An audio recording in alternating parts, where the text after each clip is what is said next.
कहाँ गई राजन के माए?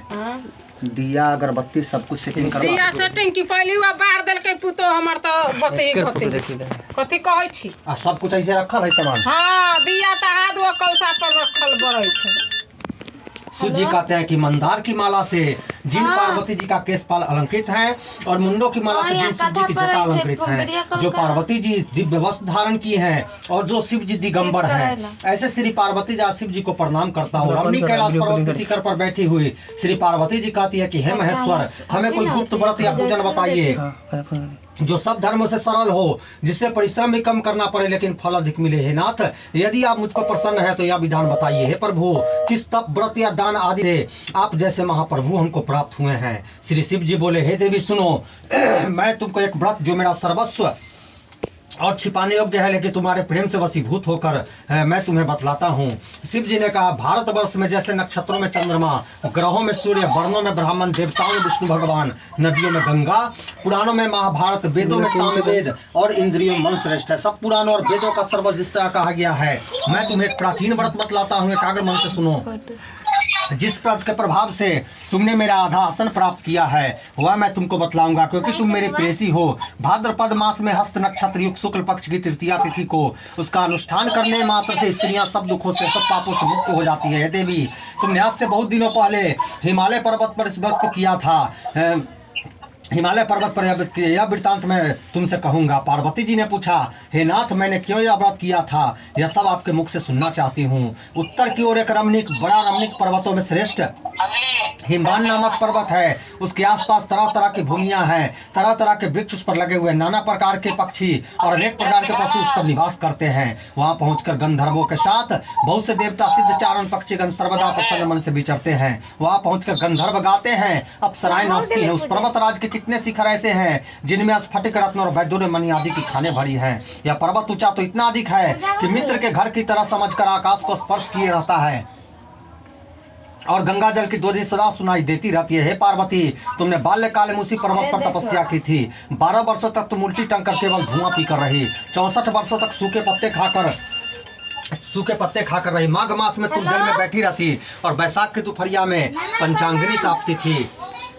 श्रावण महीने में जल बरसात तुम भूखी प्यासी रहकर मैदान में बैठी रहती थी। तुम्हारे पिता इस तरह कष्ट सहन को देखकर बड़े दुखी हुए। वे चिंताएं पड़ गए कि मैं अपनी कन्या किसको दूं। उसी समय नारद जी वहां पहुंचे। मुनिराज नारद को देखकर गिरी ने अर्घ पाग आसन देकर उनकी पूजा की और कहा कि स्वामिन, आप किस लिए आए हैं, मेरा सौभाग्य है, आपका आगमन मेरे लिए अच्छा है। नारद जी ने कहा, हे पर्वतराज सुनो, मैं भगवान विष्णु का भेजा हुआ आपके पास आया हूँ। आपको चाहिए कि यह योग्य कन्या रत्न किसी योग्य वर को दे और भगवान विष्णु के समान योग्य वर ब्रह्मा, इंद्र और शिव इनमें से कोई नहीं। इसलिए मैं यही कहूंगा कि आप अपनी कन्या भगवान विष्णु को ही देवें। हिमवान ने कहा, भगवान विष्णु स्वयं मेरी कन्या ले रहे हैं और आप यह संदेश लेकर आए हैं तो मैं उन्हें अपनी कन्या अवश्य दूंगा। हिमवान की इतनी बात सुनकर मुनिराज नारद आकाश में विलीन हो गए। वे पीताम्बर, शंख, चक्र और गदाधारी भगवान विष्णु के पास पहुंचे। वहां हाथ जोड़कर नारद जी ने भगवान विष्णु से कहा, हे देव सुनिए, मैंने आपका विवाह पक्का कर दिया। उधर हिमवान ने पार्वती के पास जाकर कहा कि हे पुत्री, मैंने तुम्हें भगवान विष्णु को दे डाली। तब पिता की बात सुनकर तुम बिना उत्तर दिए ही अपनी सखी के घर चली गई। वही जमीन पर पड़कर तुम बड़ी दुखी होती हुई विलाप करने लगी। तुमको इस तरह दुखी देखकर सखी बोली कि तुम क्यों इतनी दुखी, इसका कारण बताओ। तुम्हारी जो कुछ इच्छा होगी उसे मैं यथाशक्ति पूरा करने की चेष्टा करूंगी, इसमें कोई संशय नहीं है। पार्वती बोली, मेरी जो कुछ अभिलाषा है उसे तुम प्रेम पूर्वक सुनो। मैं एकमात्र शिव जी को अपना पति बनाना चाहती हूँ, इसमें कुछ भी संशय नहीं है। मेरे इस विचार को पिताजी ने ठुकरा दिया है, इससे मैं अपने शरीर को त्याग दूंगी। पार्वती की इस बात को सुनकर सखियों ने कहा कि पिता शरीर का त्याग न करो, चलो किसी ऐसे वन में चले जहाँ पिता को पता न लगे। तुम चलती चलती एक ऐसी जगह जा पहुंची जहाँ एक नदी बह रही थी। उसके रमणीय तट पर एक बड़ी सी स्कंदरा थी। तुमने उसी स्कंदरा में आश्रम बना लिया और मेरी एक बालुकामय प्रतिमा बनाकर अपने सखियों के साथ निराहार रहकर मेरी आराधना करने लगी।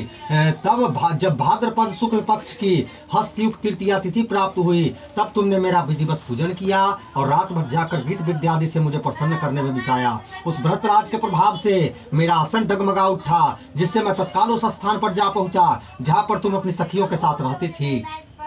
वहां पहुंचकर मैंने तुमसे कहा कि मैं तुम पर प्रसन्न हूँ, बोलो क्या चाहती हो। तुमने कहा मेरे देवता, यदि आप मेरे ऊपर प्रसन्न है तो मेरे पति बने। तब मैंने तथास्तु कहकर कैलाश पर्वत पर वापस आने पर तुमने वह नदी में प्रवाहित कर दी और सखियों के साथ उस महाव्रत का पालन किया। हिमवान भी तब तक उस वन में तुम्हें खोजते खोजते आ पहुंचे। चारों दिशाओं में तुम्हारी खोज करते करते व्याकुल हो चुके थे, इसलिए तुम्हारे आश्रम के समीप पहुंचते ही गिर पड़े। थोड़ी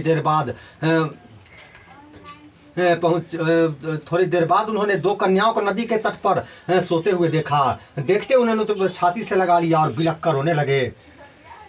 फिर गिरी ने बिलख कर रोने लगे और फिर पूछा कि पुत्री, तुम सिंह व्याघ्र आदि जंतुओं से वन में क्यों आ पहुंची। तब पार्वती ने उत्तर दिया कि हे पिताजी, मैंने अपने आप को शिव जी के हाथों सौंप दिया था, आपने मेरी बात टाल दी, इसी से मैं यहाँ चली आई। हिमवान ने सांत्वना दिया कि हे पुत्री, मैं तुम्हारी इच्छा के विरुद्ध कुछ न करूंगा। वे तुम्हें अपने साथ ले घर आए और मेरे साथ तुम्हारा विवाह कर दिया। इसी से तुमने मेरा अर्धासन पाया। तब से आज तक किसी के सामने यह व्रत प्रकट करने का अवसर प्राप्त नहीं हुआ। हे देवी, मैं यह बताता हूँ कि इसका हरितालिका नाम क्यों पड़ा। तुमको सखियां हर ले गई थी, इसी से इसका नाम हरितालिका पड़ा। पार्वती जी ने कहा, हे प्रभु, आपने नाम तो बताया, अब इसकी विधि भी बताए, इसका क्या पुण्य है, क्या फल है, यह व्रत कौन करे। श्री शिव जी पार्वती जी से कहते हैं, हे देवी, मैंने समस्त स्त्री जाति की भलाई के लिए उत्तम व्रत बतलाया है। जो स्त्री अपने सौभाग्य की रक्षा करना चाहती हो वह यत्न पूर्वक इस व्रत को करे।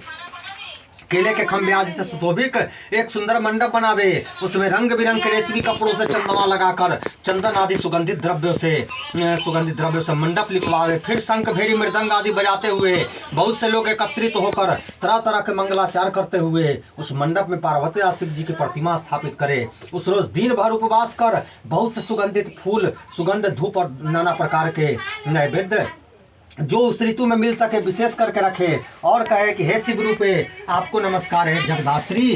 हे शिव वाहिनी, संसार के भय से भयभीत मुझ दिन की रक्षा करें। इस कामना की पूर्ति के लिए मैंने आपकी पूजा की है। हे पार्वती, मुझे राज्य और सौभाग्य दे, मुझ पर प्रसन्न होवे। इन्हीं मंत्रों